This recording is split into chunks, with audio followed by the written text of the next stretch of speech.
రాజకీయంగా మనం గెలుపోటమిలే ముఖ్యంగా తీసుకుంటూ ఉంటాం కాబట్టి గెలిచినట్టయితే అప్పుడు మీరు ఏ రంగం తీసుకునే ఛాన్సెస్ ఉన్నాయని అంటారు? గెలిచినా ఓడినా నాకు వ్యక్తిగతంగా కానీ ప్రభుత్వ పరంగా కానీ ఆ ఉమ్మడి 4 జిల్లాలే కాకుండా తెలంగాణ వ్యాప్తంగా పట్టభద్రులకు, నిరుద్యోగులకు నా యొక్క సేవలను విస్తరించాలనేది నా యొక్క ప్రధాన ఎజెండాగా ఈ సంవత్సరం 2025 సంవత్సరాన్ని తీర్మానించుకున్నాను.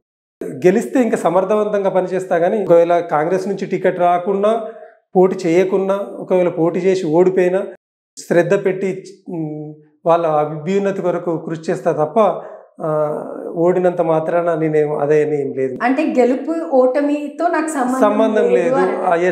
ఏ రంగంపై మీరు దృష్టి సారించే అవకాశం ఉందంటే పట్టభద్రులను అనుకున్నప్పుడు ఉపాధి, ఉపాధిలోగిన మేము ఇంతకుముందుకు ప్రభుత్వ ఉద్యోగులు ప్లస్ ప్రైవేటు ఉద్యోగులు, ఆ ప్రైవేటు ఉద్యోగుల్లోగిన కొంతమంది స్కిల్ ఉంటాయి, కొన్ని అన్స్కిల్డ్ ఉంటాయి.